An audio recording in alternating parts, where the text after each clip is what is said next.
Hindi lang laglagan nagbabanata na.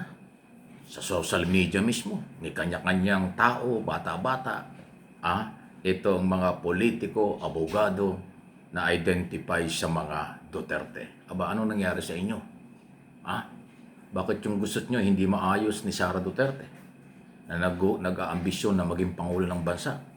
Paano pa niya ayusin ang buong Pilipinas kung yung taga-suporta nila nagkakagulo rin?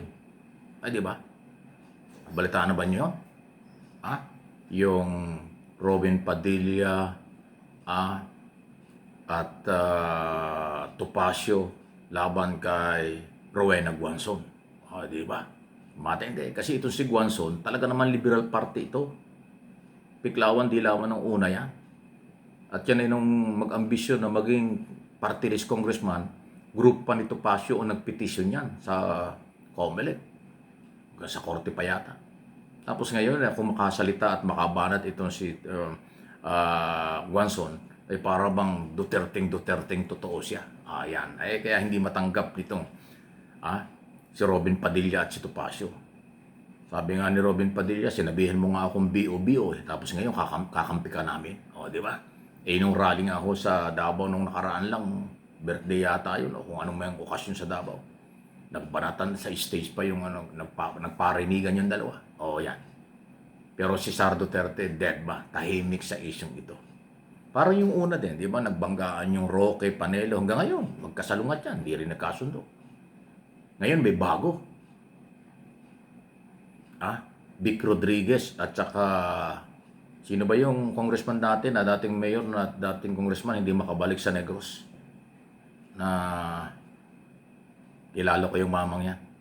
Noong 2016, Binay na Binay yan. Pero talo si Binay nung pumasok yung Duterte. Duterte na hanggang ngayon. Anyway, wala na, hindi na makabalik sa politika yan. Kahit yata mayor, hindi na makabalik Pati nga ako, binanatan niya ng personal niya ng araw Ewan ko dyan kung bakit galit sa akin yan. Hindi naman ako politiko. Di ba?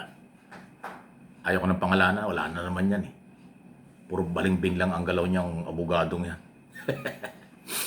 At saka si Bungo, bakit intriga si Bungo? Si Vic Rodriguez daw ay merong sariling social media vlogger daw na grupo. Okay lang. Pero kung kredibilidad, pagkatao, mas pinapaboran ko at mas okay si Atty. Vic Rodriguez.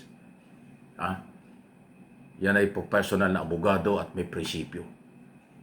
Tumulong yan kay Pangulong Marcos. 3 buwan lang yan halos pagiging executive secretary. Pero dahil hindi na ho nagkasundo, meron niyang appointment. Binigyan niya ng appointment ng Pangulo, nakapirma ang Pangulo sa appointment. Pinakita pa sa akin yan, nakita ko yun ng araw. Pero hindi niya pinaglaban yun. Ang kanyang prinsipyo, ayaw niyo sa akin, ayaw ko na rin. Di ba? Si Vic Rodriguez, may prinsipyo yung taong yan. Kaya nga lang dahil ngayon kasama na ng mga Duterte, okay lang, yun ang kanyang paniniwala. Pero may prinsipyo yung taong yan. Hindi yan sakim sa kapangyarihan.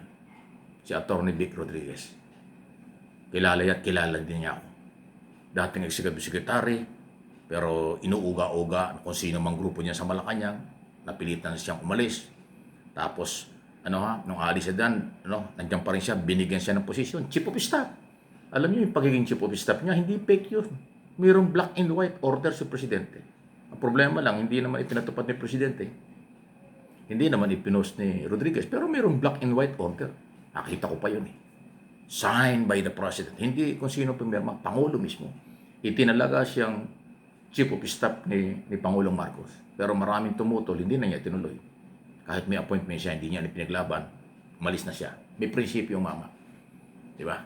Kumpara doon sa mga ibang katunggaling ngayon dyan sa kampo ng mga Duterte.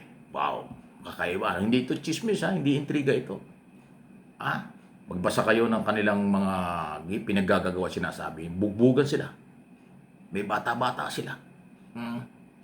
Si Topacio ay hindi na humakontrol. Panayang banat kay Guanzon. Si Guanzon naman ganon din. Si Robin Padilla nagparamdam na. Sinabihan daw siyang ubo-o Ublo-ublo ba yun? Bobo. Sabi raw, ngayon ikakampi na nila ito si Guanzon. Alam niyo kung bakit sila ganyan? Lahat sila ay nag-aambisyon na makadikit kay Sara. Dahil si Sara ay gustong tumakbo na Pangulo sa 2028 para mapili silang kandidatong senador at kung anumang posisyon. Ayan, posisyon lang. Ako naman, ang tinutukoy ko, ang sinasabi ko rito, kung kredibilidad at pagkakatiwalaan, ay pinapangalanan ko yung taong mayroong ganon. At yun naman mga balimbing sip-sip, manggagamit lang. Anak ko, ingat kayo dyan, maraming ganyan. Maraming manggagamit, balimbing at sip-sip na politiko kung saan sa tingin nilang makikinabang sila, dun sila. Okay? Pero alam naman ng mga Duterte kung sino dyan ang plastic, sino dyan ang balimbing, at saka ho mga sip-sip lang. Baka hindi nyo alam yun. Alam yan ng mga Duterte. Veterano ang mga Duterte kung sa politika, kaya alam nila diyan ang totoo. Kaya nga, dami nilang mga kaso. Hindi nga kayo kinukuha ang abogado, nagbo-volunteer na lang kayo. Ano ba sabi ni Sara Duterte? Yung mga abogado na nagpapile ng kung ano-ano, yan ay volunteer lang na lawyer ko. Hindi ko yan abogado. Hindi ko yan alam. Di ba? Para yung petisyon sa Supreme Court. Ano sabi ni Sara? Hindi ako kinonsulta dyan. Volunteer lawyer lang yan mga yan. O, di ba? Kita mo na. Yung mga kung palusot man o kung ano. Pero sa totoo lang, ay wala tayong magagawa doon. So, ganoon din po yung mga abogado, personalidad, na ginagamit sila o naggagamitan sila. Ngayon nagkakabukuhan na. 2028 pa yung eleksyon pero ngayon pa lang naglaga na, nagsisiraan na sila. Kaya lalo lang ho sa akin personal na opinion, itong ingay nila ng mga vloggers, ng mga politiko at abogadong nagpapakilalang Duterte sila yung mismo nagbibigay ng sakit ng ulo sa mga Duterte. Sila mismo yung nagiging problema ni Sara Duterte. Kasi, lalo na ngayon, nagkakagulo na sila, hindi naman sila maayos ni Sara. Parang wala naman tayo nabalita ang pinatawag ni Sara. At mag-usap-usap tayo, huwag kayong mag-away-away, nasisira ako sa inyo. Dead ma rin kay Sara eh. Kaya nga tuloy ang assessment ngayon eh. Paano siya magiging pangulo ng bansa? Kung yung mismong kanyang taga-suporta, hindi niya maayos. Naglalaglagan, nagsusuwagan na, parang wala siyang pakialam. Paano pa kaya pag buong bansa? Ay, ang dami ng problema ng buong bansang Pilipinas. Paano niya maayos ito? Kung yung kanilang iilan niyang taga-suporta hindi nga nila mapagkasundo. Nagbubungguan na ngayon. Litaw na, hindi na maitago ang bungguan. Pati mga vlogger nila, mga vloggers nila. Sabagay, mga vloggers namin, mga hulugan lang naman yan. Pag hindi mo hinulugan, hindi kakanta. Kasi yun naman talaga ang identity nila. Lahat nga binabaliktad nila. Yun daw mga sumusuporta sa Marcos administration, sumusuporta sa pamahalaan na may prinsipyo dahil Pilipino. Suporta. Pag Pilipino ka, mahalin mo ang bansa mo, sinasabi nila, may maleta, bayaran. Binaliktad nila. Lahat ng kanilang ginagawa, binabato nila sa gobyerno.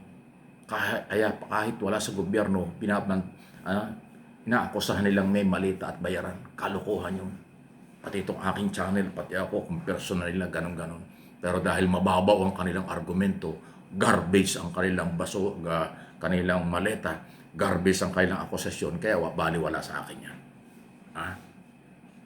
Manigas kayo ng pag-aakusa. Kayo ang may stress, hindi ako. Kasi malinis ang konsensya ko at totoo lang ang ating sinasabi.